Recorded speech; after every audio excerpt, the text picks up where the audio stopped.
Pueden tomar asiento, amados hermanos, y ahora nuestro estudio en el escrito está de Dios bajo el tema cosas duras que Dios permite. Pero quiero aclarar, cosas duras quizás para nosotros, pero con propósitos en Dios, porque cada vez que Dios permite alguna clase de dificultad en nuestras vidas, un propósito bueno tiene detrás, porque ese es un Dios bueno, es un Dios misericordioso, siempre fiel. Así es que no se dejen impresionar negativamente por el tema. Es un tema que trae enseñanza y muy necesario para nuestras vidas. Cosas duras que Dios permite. Abrimos el tema tomando la escritura del libro de Daniel, primer capítulo, versículo 2, dice así: el Señor le dio, oiga bien, ¿quién es el que lo permite? ¿Quién es el que tiene el poder? Dios da el poder para vencer quien Él quiere que venza. A veces nos toca vernos aparentemente en derrota, alguna pérdida, alguna dificultad grande, pero Dios siempre está en control. ¿Qué tal si le dice a alguien que está cerca suyo: Dios siempre está en control? Siempre está en control. Quizá hay algo en tu vida ahora mismo, quizá un tema familiar, algo que esté en proceso, algo que esté en transición. Pues ¿sabes qué? Quizá tú no tienes el control, pero no te preocupes. Tú no tienes el control, pero Dios siempre lo tiene. Y esta escritura es lo que demuestra. Vuelvo a la lectura. El Señor le dio la victoria sobre el rey Joacim de Judá. Y oigan esto, y le permitió. ¿Cuál es la frase? Le permitió. Cada cosa que nosotros vivimos es algo que Dios ha permitido. Nunca voy a olvidar una persona totalmente enemistada conmigo hace muchas décadas atrás, con toda la intención de destruirme, me profirió una cruel, una dura amenaza y me dijo que iba a destruirme. Y yo, si bien es cierto, aquello te impacta, ¿no? Porque cuando una persona se te deja ir con todo y te habla en esos términos, por supuesto que te causa un impacto emocional, anímico. Pero a pesar del impacto, yo pude recuperarme en el mismo instante y le respondí de esta manera. Le dije: ¿sabes qué? Tú solamente puedes hacerme a mí lo que Dios te permita hacerme. Y saben, Dios siempre está en control. Podemos tener enemigos, pueden haber adversidades, pueden haber tribulaciones que se activan en nuestros escenarios de vida, pero todo va moviéndose conforme a lo que Dios va permitiendo. Y eso es lo que estamos leyendo. De nuevo vuelvo al pasaje. El Señor le dio la victoria sobre el rey Joacim de Judá y le permitió, y esto es triste, llevarse algunos de los objetos sagrados del templo de Dios. Así que Nabucodonosor, que representa una potencia enemiga pagana, contraria al pueblo de Dios, el rey Nabucodonosor se llevó todos esos objetos sagrados a Babilonia y los puso en la casa del tesoro del templo de su Dios. Yo no sé de ustedes, a mí ya me ha tocado verme en una atmósfera de derrota, en una atmósfera de dificultad. Pero nada de lo que yo pueda pensar respecto a mi vida y a mi historia se compara con ese suceso. Era una potencia enemiga implacable, supremamente mayor. Barrió, destruyó todo lo que eran las tierras sagradas. Se llevaron cautivos a Babilonia lo mejor de la sociedad de Israel. Las gentes de alcurnia, los orfebres, los artistas, los artesanos, todo aquel que podía servir se lo llevaron. Estuvieron 70 años cautivos en Babilonia, 70 años. Puede imaginarse, es lo que tengo yo de vida, 70 años. Es una cosa masivamente dura lo que ellos están viviendo.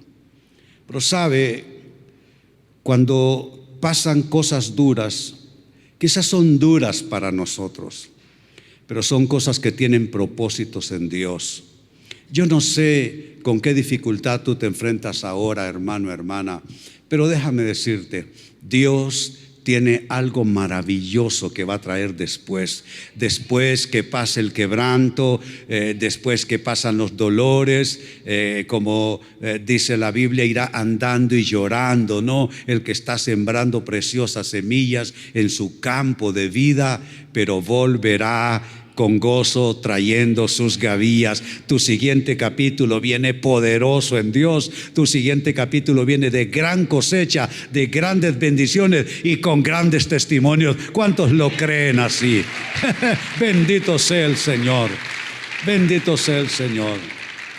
Ahora bien, ¿con qué propósitos permite Dios ciertas cosas duras para nosotros, su pueblo? ¿Qué es lo que Dios tiene al fondo de esas experiencias duras que a veces nos toca vivir? Primera respuesta: Dios tiene como propósito enseñarnos, y particularmente a ti, a mí, enseñarte importantes lecciones de vida. Saben, hay cosas que se pueden aprender por una vía más fácil. Yo soy un lector consumado. Mi biblioteca es tan enorme que la regalé a la iglesia. Ahí está, en una de las facilidades.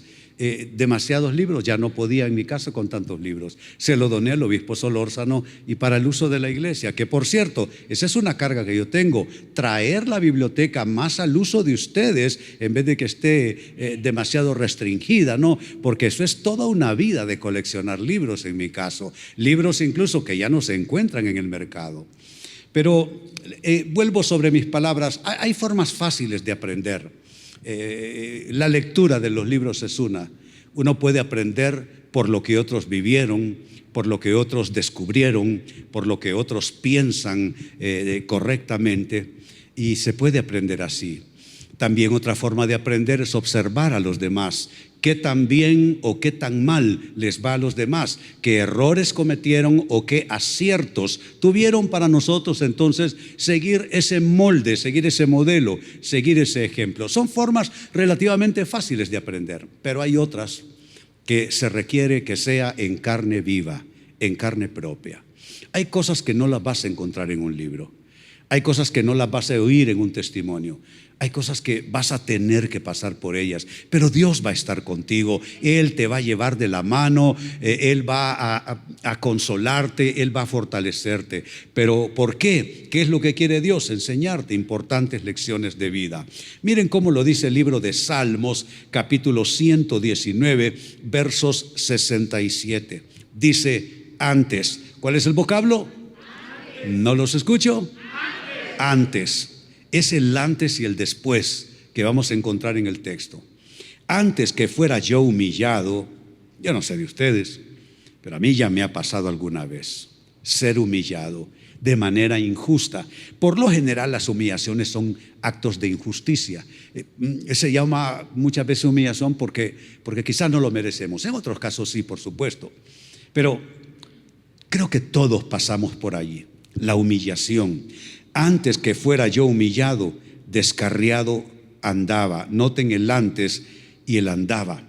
Muestra dos momentos distintos en la vida de una persona, dos tiempos diferentes, dos capítulos, dos instancias distintas. En el antes, la persona andaba descarriada y no se daba cuenta, pero luego recibió esa lección de vida, fue humillado. ¿Y qué pasa después de haber pasado por la experiencia? Dice, mas ahora, es el ahora, es el presente, cuando uno ya está del otro lado de la experiencia y del aprendizaje, mas ahora guardo tu palabra. Orando todavía esta tarde por esta palabra, sentí que el Espíritu me dijo lo siguiente, y lo escribí en una nota que ya no sale para ustedes porque esta producción se hace antes, por supuesto. Y lo que el Espíritu me dijo es, René, muchas veces no te das cuenta de cómo te apartas del camino. Y eso sucede, René, no por maldad, sucede por ignorancia. Así nos pasa. ¿Quién para saber qué hay al otro lado de la esquina? ¿Quién para saber qué hay del otro lado de la oferta? ¿Quién para saber qué hay del otro lado de la idea que nos parece grandiosa, el proyecto que nos parece oportuno, la relación que parece será bien bendecida. ¿Quién para saber qué va a suceder después? Entonces, muchas veces nos perdemos en el camino, una mala decisión, una equívoca asociación de vida. A veces subimos a nuestro escenario de vida personas que nunca debieron estar ahí, nunca, pero nosotros lo permitimos. Entonces eso sucede por ignorancia, por falta de discernimiento, por falta de madurez. Pensemos, nuestros más grandes errores de vida, nuestras más grandes equivocaciones. Hicimos lo mejor que pudimos, pero nos equivocamos. No era como pensábamos, no fue como anticipábamos. Entonces, de alguna manera, nos bifurcamos del camino de la voluntad de Dios, nos descarriamos, como dice el texto, de sus caminos. Y entonces, ¿qué sucedió? Vino la humillación, vino los malos resultados, a recoger pedazos. A todos nos ha tocado ya recoger pedazos. Pues, ¿qué es? Una lección de vida. Una lección de vida que nos va a servir a nosotros y les va a servir a nuestros hijos también. A nuestros hijos vamos a poder decir, bueno, que ellos lo acepten y es otro tema, pero vamos a poder decirles, ¿sabes qué? Yo lo hice así, así, así y no sale bien. Te lo anticipo, no sale bien. ¿Cuántas veces he aconsejado a mis hijos? Y aún yo ya tengo un nieto que ya es un muchacho adolescente, hablo con él. A veces le digo, ¿quieres venir conmigo a mi estudio? Y nos sentamos y conversamos ya de hombre a hombre con él. Y le digo, ¿sabes qué? A esta edad asómbrate. Yo hacía esto, esto y esto. ¿Lo haces tú también? Sí, abuelo. Y le digo, ¿sabes qué? Esto necesitas gobernarlo, esto necesitas educarlo, necesitas controlarlo, porque si no, eso te va a dominar a ti. ¿Pero qué es esto? Es un consejo que parte de la experiencia, y nada mejor que aconsejar a nuestros hijos a partir de nuestras experiencias buenas y malas, y no a partir de teorías, porque los muchachos van a darse cuenta cuando es solo una teoría, cuando es solo, perdonen la expresión, guiri. Ellos se van a dar cuenta. Pero si ellos perciben que papá y mamá pasaron por todo eso, y si papá y mamá son honestos, porque también hay cristianos que a partir de que se hicieron cristianos, se hicieron un poco hipócritas. ¿Por qué? No les gusta sacar lo que eran antes de conocer a Cristo. No porque eso no glorifica al Señor, porque eso lo entiendo. No, es que se avergüenzan de lo que eran. Pero sabe, nosotros estamos aquí sentados hoy exaltando al Señor y somos producto de todo eso, lo bueno, lo malo y lo feo en nuestras vidas. Eso nos tiene aquí sentados de cara al altar de Dios, recibiendo de Él, glorificando su nombre y gozando de una nueva vida. ¿Saben? Esa es una de las razones por las cuales yo siempre cuento mi testimonio cada vez que se resulta oportuno en el mensaje, para decirle a la gente que uno viene de cosas duras también que ha tenido que pasar, y que todo eso de alguna manera ayudó a construir lo que uno al final en Cristo termina siendo. Así es que Dios permite cosas duras en nuestras vidas para enseñarnos importantes lecciones de vida.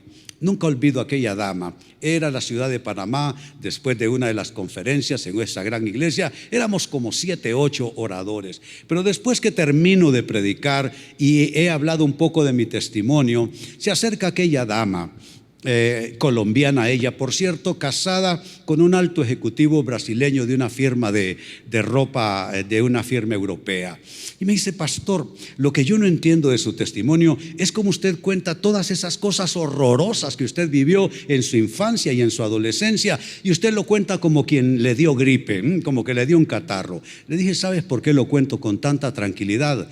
Porque esas cosas contribuyeron para que yo predicara en esta mañana, le digo. Y ¿sabes qué? No te avergüences de las cosas que has pasado. Dios ha usado todo eso para enseñarte lecciones importantes que luego tú puedes reproducir como bendición para las personas que aman. ¿Cuántos entienden de qué estamos hablando?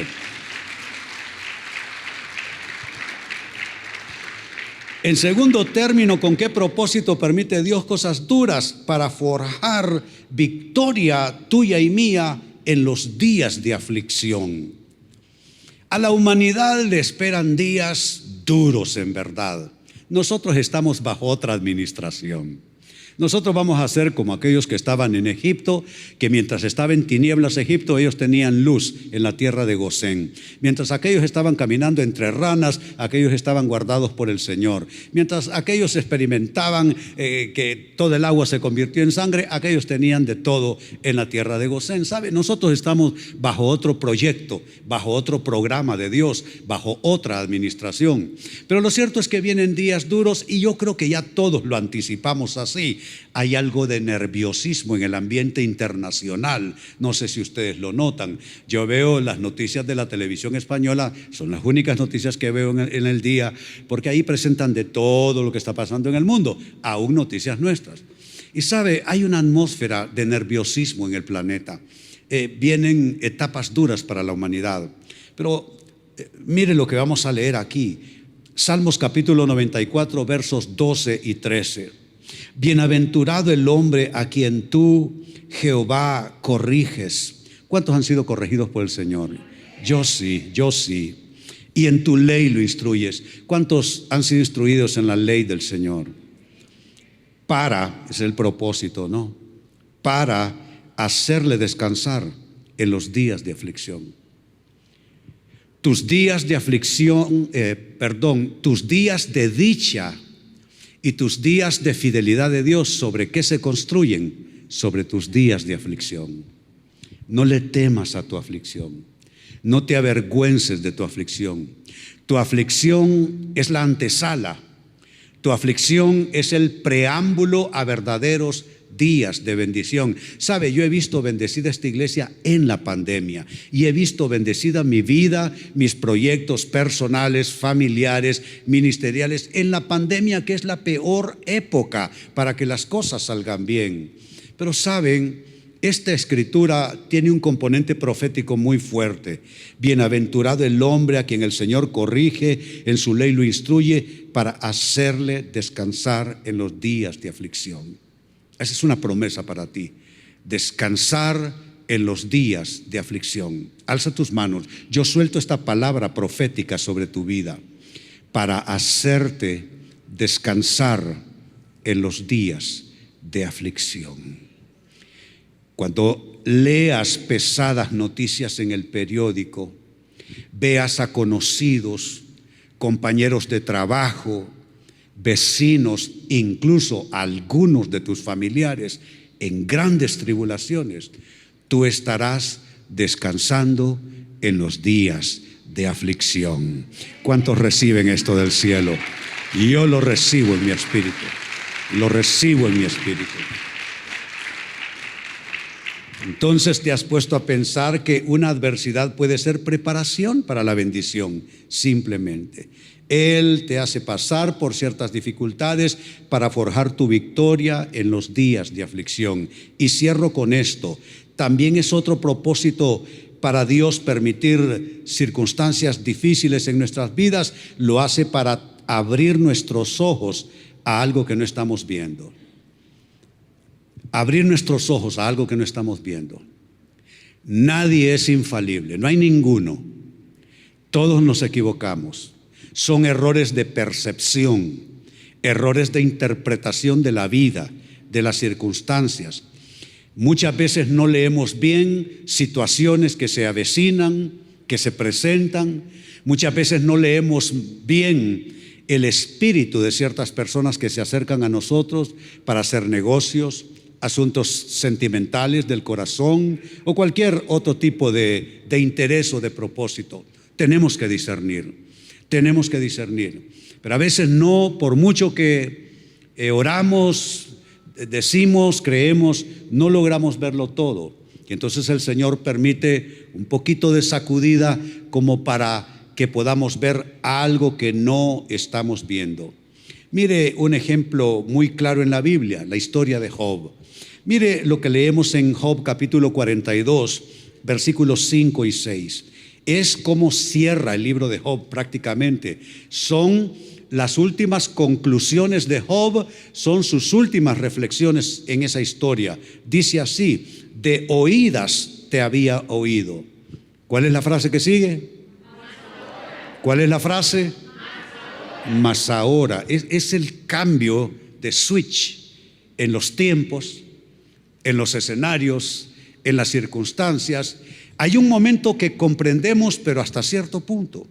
Hay una etapa donde vemos hasta cierto punto.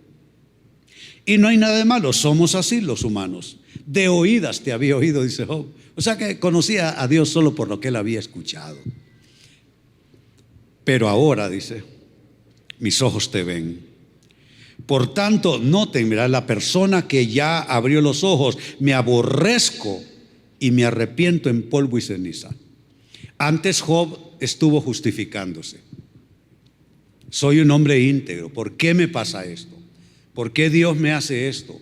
Yo no miento, yo no engaño, yo no intrigo, yo no robo, yo no le hago mal al prójimo.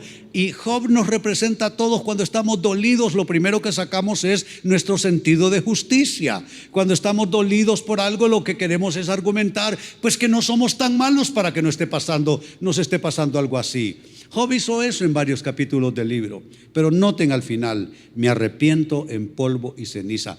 ¿Qué es lo que pasó? Por fin pudo verse tan frágil que era. Por fin pudo interpretar cosas que no lograba ver desde otro estadio, desde otro momento en su vida. ¿Cuántas veces juzgamos la vida? Piensen en el pasado. ¿Cuántas cosas juzgamos mal? Pero es que así lo mirábamos en ese entonces. Así lo entendimos en ese entonces. Pero luego pasamos por algunas experiencias y ahora podemos verlo de otro modo. Lo vemos mejor, lo vemos en mejor perspectiva y detalle, y ahora sí lo vemos con mayor capacidad para poder gestionar eso de una mejor manera. Entonces, ¿con qué propósitos permite Dios cosas duras en nuestras vidas? El primero, enseñarnos importantes lecciones de vida. El segundo propósito, forjar victoria para nosotros para los días de aflicción. Cuando el impío esté cavándose hoyo para él, el hijo y la hija de Dios estará en descanso en esos días de aflicción. Y el tercer propósito de Dios es abrir nuestros ojos para que podamos ver cosas que no veíamos. Cuando comencé esta iglesia hace cerca de 24 años van a ser, yo miraba la vida de cierta manera, entendía el ministerio de cierta manera, pero después de pasar ese traumatismo ministerial y eclesiástico, que fue el que abrió la puerta para que se iniciara este ministerio, ahora yo veo el ministerio de otra manera. Es que soy otra persona a partir de esa experiencia, completamente otra persona. Me parece que yo era más suficiente en ese entonces, un poquitito más sobrado en actitud. Ahora, a partir de esa experiencia, más cauteloso, aguardar un poco, no tan impulsivo, no tan determinante. Es que uno aprende cuando Dios por fin te abre los ojos.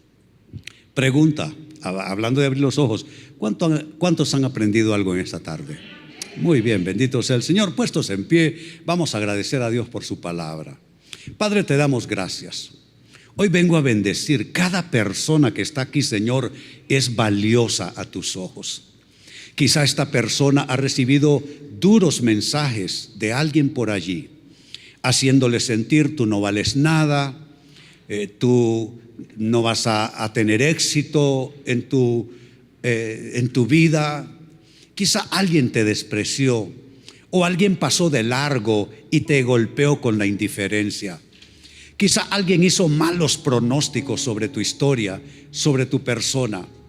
Pero sabes, tú eres valioso, valiosa a los ojos de Dios. No permitas que nadie le ponga valor a tu vida. Tu vida ya tiene valor. No permitas que nadie te ponga en balanza. Nadie tiene por qué ponerte en balanza, porque tú eres precioso a los ojos de Dios, preciosa a los ojos de Dios. Dice su palabra: con amor eterno te he amado. Es un Dios que no cambiará nunca. Hay personas que te amaron en una época y te desecharon en otra, te ignoraron en otra, pero Él te amará siempre. Él te ha visto en tu peor momento en tus peores gestiones de vida, y Él al lado tuyo dice: estoy contigo, hijo, estoy contigo, hija, te amo, estoy y estaré siempre a tu lado. Hoy vengo a bendecirte, hermano, hermana, te bendigo. Bendigo lo que está pasando en tu vida ahora mismo, en este cierre de año. ¿Qué es lo que te está haciendo falta? Hoy yo clamo al Señor que te provea eso que tú estás necesitando. En cualquier área de tu vida, puede ser algo espiritual, puede ser algo material, puede ser algo familiar, puede ser algo ministerial, o tiene que ver quizá con tu plan de vida. Hoy te bendigo, que se quiten todos los obstáculos, que se quiten todos los impedimentos, que sean arrebatadas de tu camino todas las piedras de tropiezo. Y ¿sabes qué? Que tú a veces te sientes mal, que te has equivocado alguna vez, ya Dios lo sabe, y a Dios no le importa, no porque no le importa. No le importa porque ya lo resolvió en la cruz del Calvario. Él perdonó hasta el último de nuestros errores. Su perdón es un perdón que alcanza el pasado, el presente y, asómbrate, aún el futuro nuestro. Ese error que no sabemos que posiblemente podríamos cometer, ya Dios con su sangre preciosa lo ha cubierto. Ya Él pagó el precio por nuestros pecados. Hemos sido perdonados de una vez y para siempre. Somos salvos no por una temporada de santidad, somos salvos por siempre y hasta siempre. Tenemos un lugar en la eternidad, y mientras llegue ese momento, Él pondrá alimento en tu mesa, Él sanará tu cuerpo enfermo, Él se asegurará que tus hijos sean educados, que logres comprar la casita de tus sueños. Tus sueños son algo que Dios ama porque los ha puesto en tu corazón. Pueblo de Dios, hoy te bendigo en el nombre del Padre, del Hijo y del Espíritu Santo. Denle gloria, denle alabanza al Señor en esta hora.